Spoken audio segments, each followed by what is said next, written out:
Hi, welcome to True Creeps, where the stories are true and the creeps are real. We'll cover stories from grotesque gore to the possibly plausible paranormal, to horrifying history, to tense and terrible true crime, and everything else that goes bump in the night. We're your hosts, Amanda. And I'm Lindsay, and we want you to join us while we creep. We cover mature topics. Listener discretion is advised. Hello, everyone. Today, we are going to be talking about the murder of a woman named Mandy Rose Reynolds and how her dog may have helped in the investigation. If you've listened to us for a while, you know that we are animal people. So when we heard about this case and that a dog assisted in the investigation, we really wanted to get more details. Now, of course, we're going to talk about Mandy first. And Mandy was born on August 2nd of 1996. She was only 26 years old when she was killed. Her mother, Carleen Hardy, said that she was a friend to many. She had moved from Idaho to San Marcos, Texas, to be near her best friend. Mandy was also very excited about her future, and she was considering college, so she had a lot of plans. Her stepfather, Ron Hardy, said Mandy was active and generous.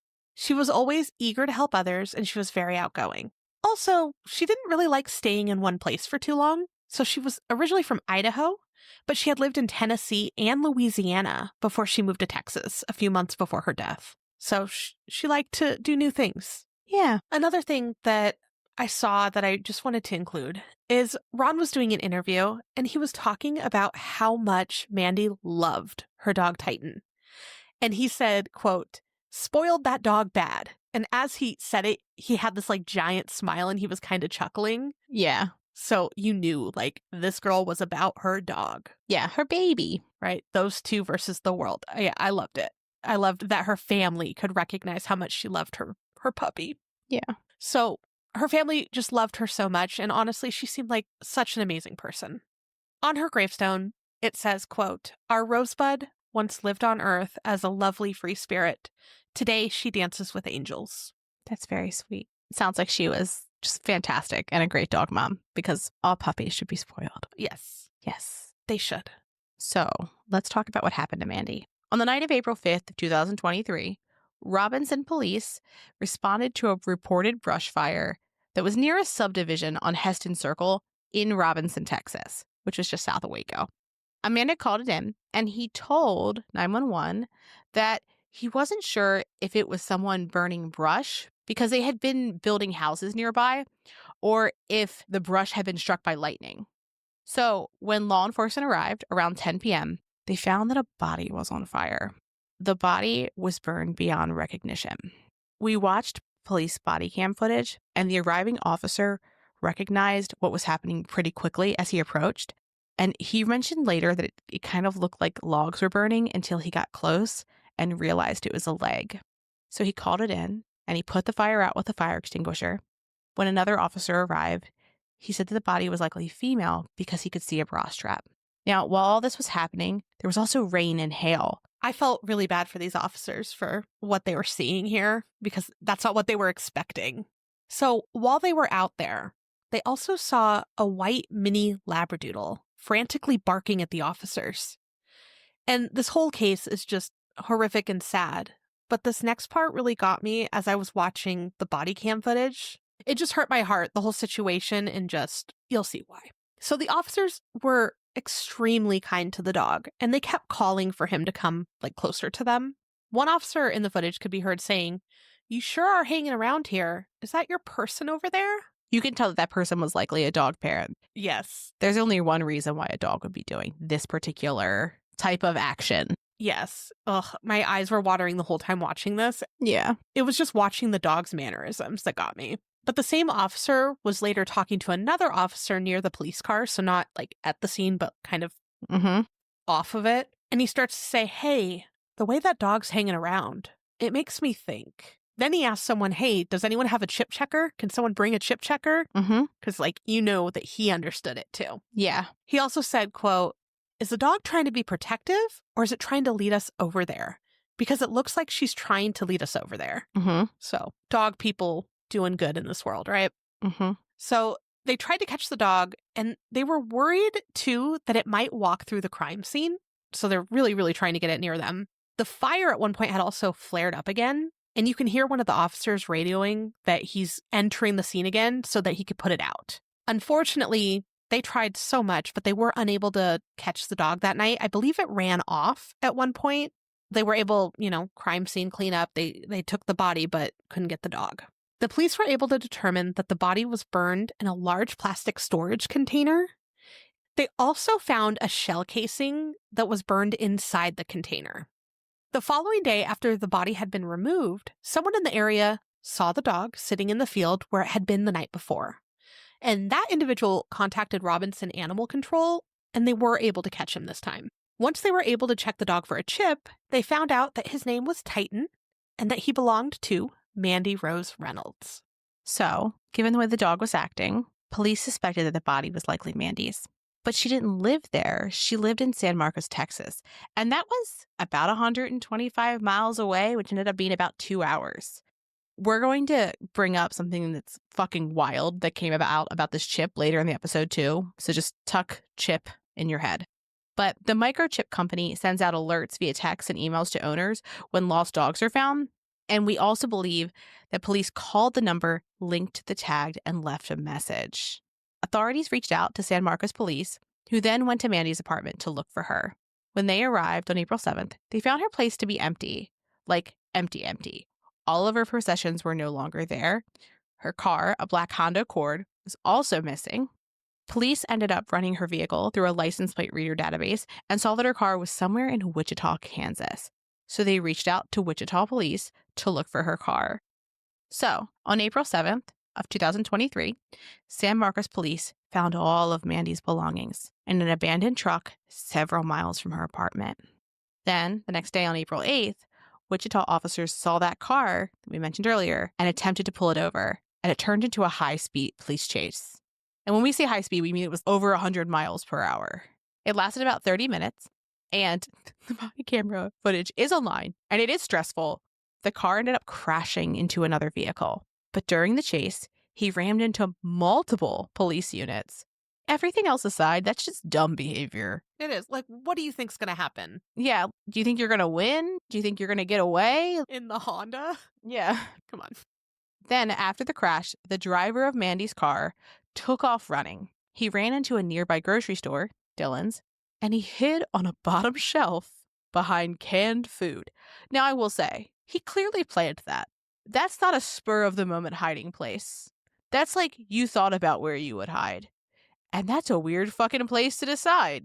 I don't know, because it was like, that's where they crashed, though. So I don't know if he'd being like, I'm going to hide in a store on a shelf. Oh. Not behind the canned food specifically. I'm just saying, like, that feels like you thought about, like, where would I go? What would I do? Yeah, it was bizarre. And the footage of this, too, is online. And yeah, my gosh, it's something. Also, even just the idea of you are a shopper and you look at a shelf, you're picking up a can of beans because that's what I buy in terms of canned vegetables, and there's a man behind it, they're going to get hit with that can. Yeah. I'm not going to respond well, but anyway. So they had to lock the store down and they surrounded it. I can't even imagine how scary that would be for the people who worked there and the people who were shopping there, because you're just there to pick up your stuff. You don't want all that. No. And there's police everywhere and sirens and it's scary. Yeah. And on the footage, you could see employees and shoppers running out. Mm-hmm. Law enforcement found the guy after a few minutes, and they identified him as Mandy's cousin, who was 27-year-old Derek Dagnall. Now, we've heard his last name pronounced several ways, but we're going to go with Dagnall because we're pretty sure that's what it is. They dragged him out of the cans because they literally had to drag him out, and they asked him what he took because he seemed like he was out of it. He was under the influence of something. They basically had to carry him out of the store, and he went to the hospital and was then interviewed by police. Now, per the affidavit, he told them that he was driving his cousin's car because he had been with her in San Marcos, Texas, and he believed that she had been killed or kidnapped by a drug cartel. He said he also knew that the Wichita Police Department wanted to talk to him about his girlfriend's death in February and that he had warrants out for his arrest. He went on to say that he fled because he didn't want to go to jail and he wasn't going to stop as long as the police were chasing him. Sir, you don't get a choice in that. Right. They're not going to be like, you know what, this is tough. Right. We'll let him go this time. We'll let him off with a warning, even though he smashed into our cars, clearly under the influence of substances. But so This I thought was just, he blamed the police for all of it. he's banging into police cars. He's like, well, if you would have stopped chasing me, I wouldn't have had to do what I had to do to get away. Sir, that's not how this works. What? That's not how any of this works. Yeah. So he claimed that he had had methamphetamine, a cell, cash, THC cartridges, and a handgun and ammo in the Honda. It's a packed car. There's a lot happening in there. Yes. When they searched the car on April 11th, they found a handgun that matched the caliber of the shell casing they found with Mandy's body. Dagnall was on a felony probation at the time and had an active arrest warrant in Wichita. So then, authorities were able to get a surveillance video from a Walmart in San Marcos that was recorded on the morning of April 4th of 2023. In the video, it shows Dagnall buying a large plastic container, very similar to where Mandy was found, a shovel, and a gas can at self-checkout. And the container that he bought, the only way that I can describe it is that it was one of those heavy-duty storage containers. And typically the ones that I see, like when I go to Home Depot or Lowe's, is like the black and yellow thick storage containers. Oh, yeah, yeah. They're the Costco ones. Yeah, but this one was black and blue. Another video shows him leaving the store in Mandy's car, and you can clearly see Titan sticking his head out the window. When the autopsy was done on Mandy's body, the medical examiner was able to confirm Mandy's identity with dental records. They were also able to determine that she died from a gunshot wound to the head, and they also recovered a bullet from her body. Also to note, she was identified later in April after Dagnall was already caught. So, it was a little bit after that. The Texas Department of Public Safety Crime Lab confirmed that the bullet found in Mandy's body and the shell casings were both fired by a handgun that was found in the car.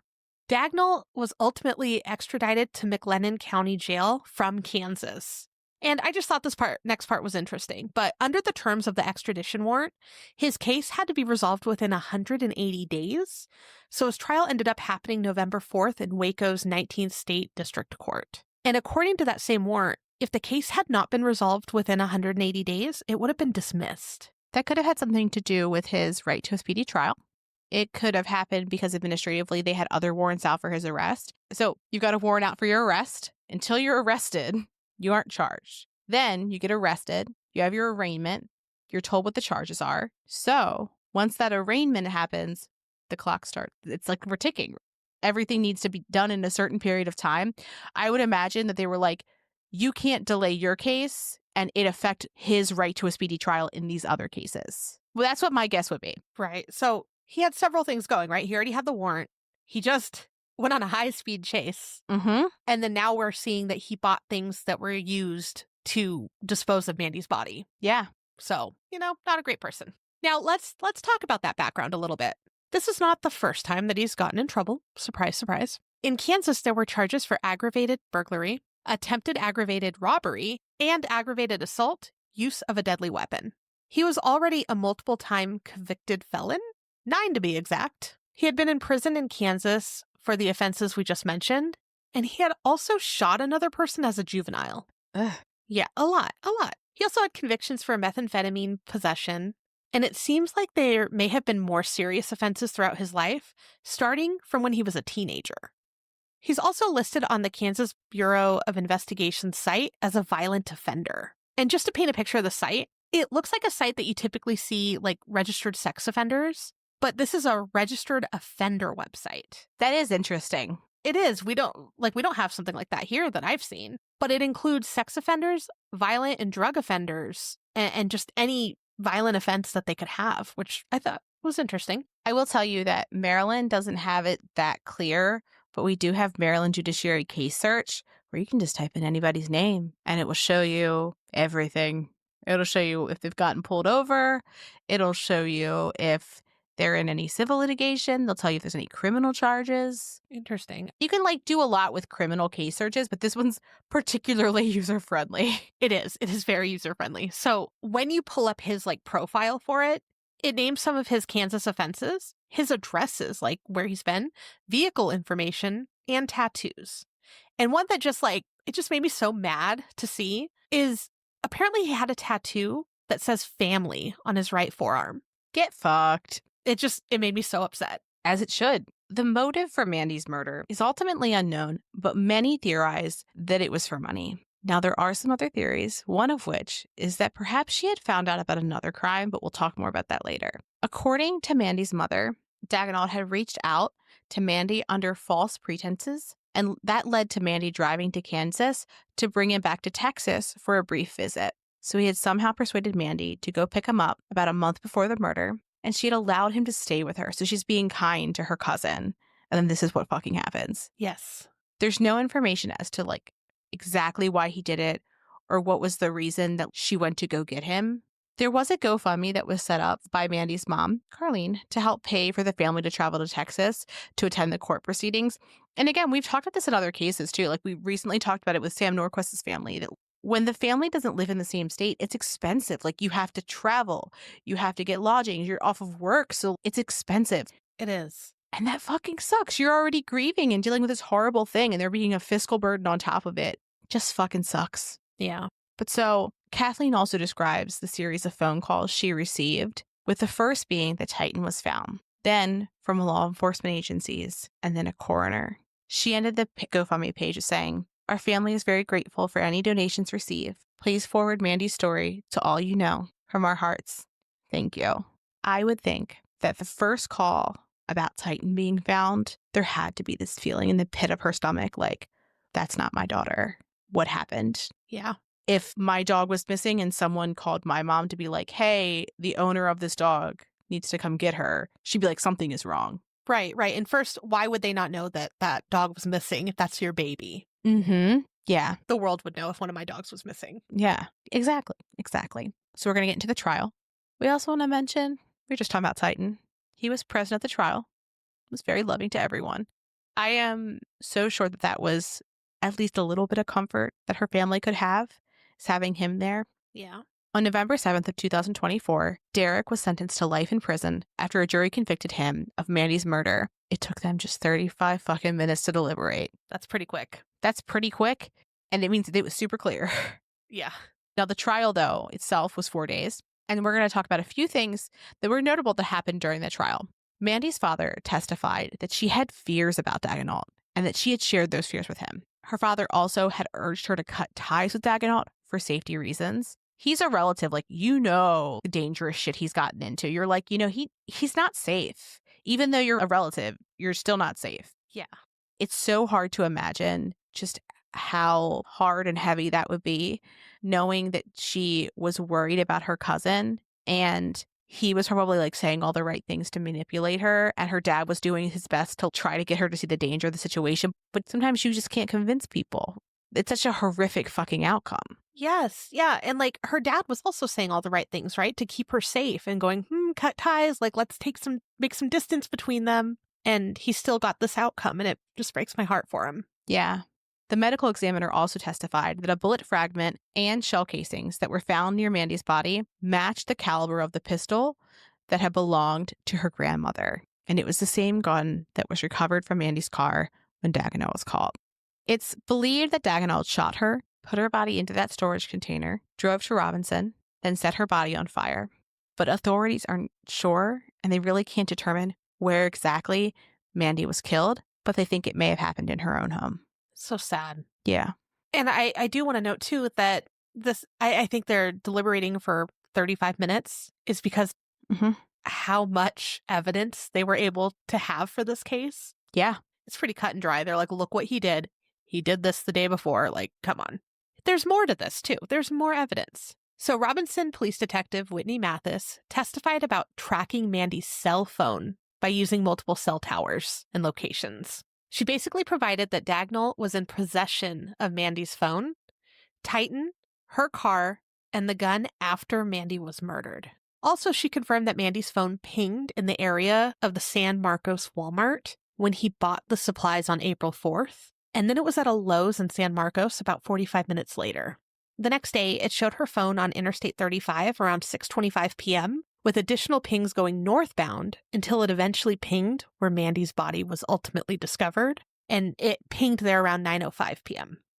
Also, there's ring footage from the subdivision, and it showed a black car matching Mandy's Honda drive by at 9:07. So, like, it's pretty accurate where her phone was. Yeah. The witness of the fire saw it around 9:20 p.m. Like, that's when he initially started seeing it. So after this, the phone pinged, returning southbound, and it stopped near a Walgreens in South Austin for about an hour around 11:13 p.m. There was a Walgreens receipt found in Mandy's car with the timestamp of 11:37. They're just confirming everything. Everything. And I love that you can pinpoint it so accurately now, because we saw it with like the Valo case too. Yeah. How they found the kids, essentially. So just wild. The phone arrived back in San Marcos around 12:28 a.m., and that would have been on April 6th. Strangely, the phone last pinged at a tower near Hillsborough the following day near a Cricket wireless store. Authorities found a receipt for a prepaid cell phone in Mandy's car, and this was really strange to me. Evidence showed that the phone was paid with a card belonging to Dagnall's brother. Ugh. Mandy's phone was never recovered either. Interesting. Now, this next part is what we referred to when we first brought up that Titan had a chip and that the company sends out the alerts, when a lost dog is found. Detective Marshall Perry testified during the trial, and he had spent about 4 hours at the crime scene the night that Mandy's body was discovered. The following morning, he was at his desk when he got a very fucking weird call. Yeah. This phone call was played at the trial, and we were able to listen to it. It's a little lengthy, and there ended up being a couple calls, so we're going to summarize a lot of it, but it's bizarre. So the caller opens up with, "Hi, my name's Mandy Reynolds, and I got a message that you guys found my dog. We want to note that the voice definitely does not sound like what you think Mandy should sound like." The caller seemed to sound like a man to me. Their voice was significantly deeper. I would also just say the cadence of speech sounded like a man. Yes, I agree. It sounded like he was trying to raise his voice up a little bit. Yeah, it sounded suspicious. As the detective was on the call, a crime scene tech named Kayla Williams was also in the room with Perry.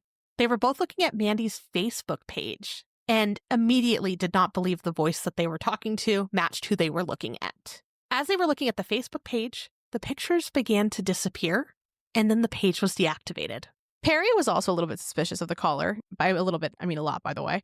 So he began asking a lot of questions. Most the caller ended up getting right. The call is redacted a little bit, so some of the info is coming from what was heard and reported on during the trial, and some of the questions were likely answered between multiple calls. One thing we noticed was that the caller called Titan a poodle retriever mix, but a labradoodle is a lab poodle mix. And you don't get that wrong. No, a dog owner wouldn't get their dog wrong. I'm just being so real. Labradoodle people are not going to get a labradoodle wrong. That's true. That's true. And they're also simply not going to call them a mix. That's a labradoodle. No. So the caller in this story said that she was on her way to Wichita, Kansas from San Marcos when she stopped at the rest area near Robinson in Waco. And that's when Titan jumped out and ran off. Perry asked if it was a gas station or a truck stop and asked them to describe it. And the caller responded that they really couldn't and it was just your average gas station. Okay, I'm going to be real with you. You're telling me my baby jumps out of the car? I'm going to search that entire fucking place. I'm going to remember every single fucking detail and it's going to stay in my brain like a steel trap. I'll be able to tell you what color the doors were. Yes. I'm going to know that place. Exactly. So as Perry's asking more questions, the caller's starting to get a little bit like, uh-oh. You're asking a lot of questions considering I'm just calling to pick up my dog. Yes. But so Perry was like, I'm just trying to see how far the dog went. And the caller stated it was about 1 a.m. on April 6th. And the detective knew that this had to be a lie because the authorities had seen Titan at the crime scene at 10 p.m. The caller asked what time they found Titan, and Perry was quick to say they ran the chip this morning. Yeah. The caller also said that they had looked for Titan for a couple hours, but they just had to keep continuing on their trip. No, I don't. Do I have to go to the hospital? Nope. I'm going to keep looking for my dog. Mm-hmm. The caller then went on to say that they were on their way to Wichita to see their boyfriend's sick grandmother. Perry continued to ask more and more specific questions, and the caller eventually got agitated and hung up. Perry tried to confirm, so your name is Mandy Rose Reynolds? And the caller says, sure. It was so weird. Yeah, it was unnerving because you're like, well, you're lying. Yes.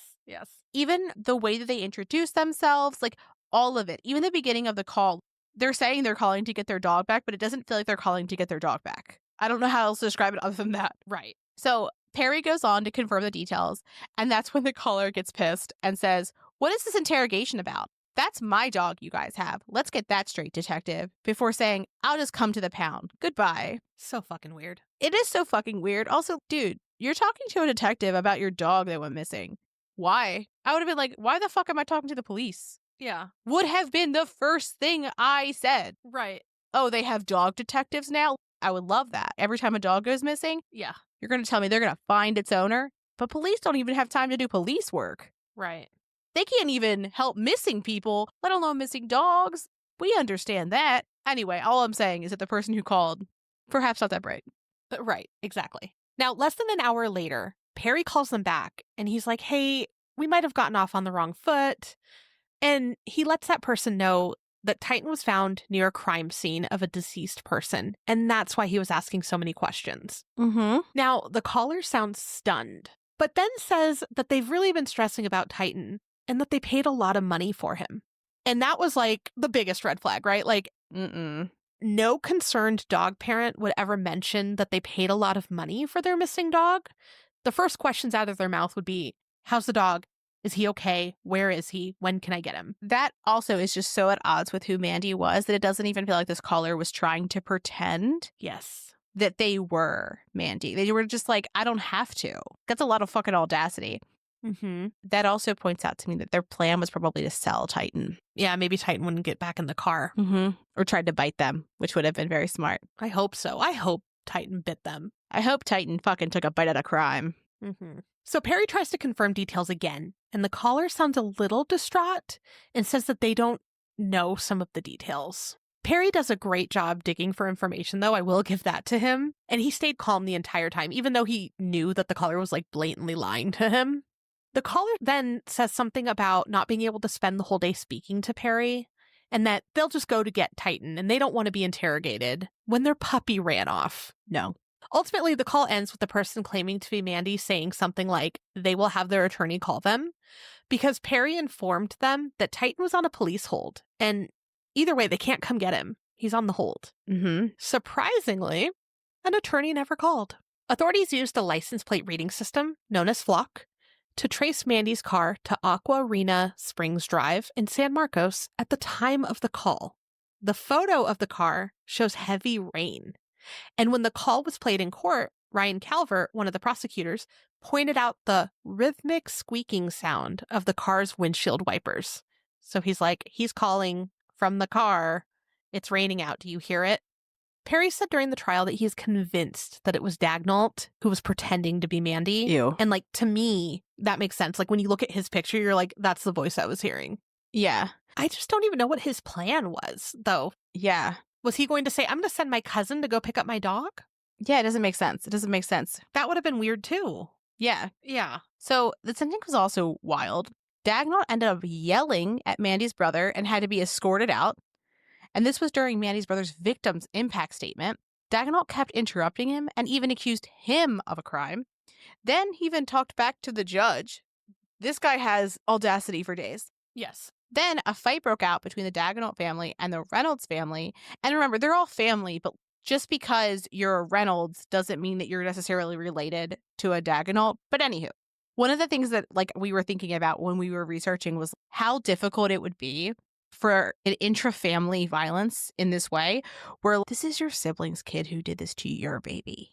That's fucking hard. You lose your kids bad enough, but it's somebody in your family that did it. Yeah. Right. Well, that and every family member had in that courtroom, at least, had ties to both people for, different reasons. They were both their family members and both of them are now gone, essentially. Yeah.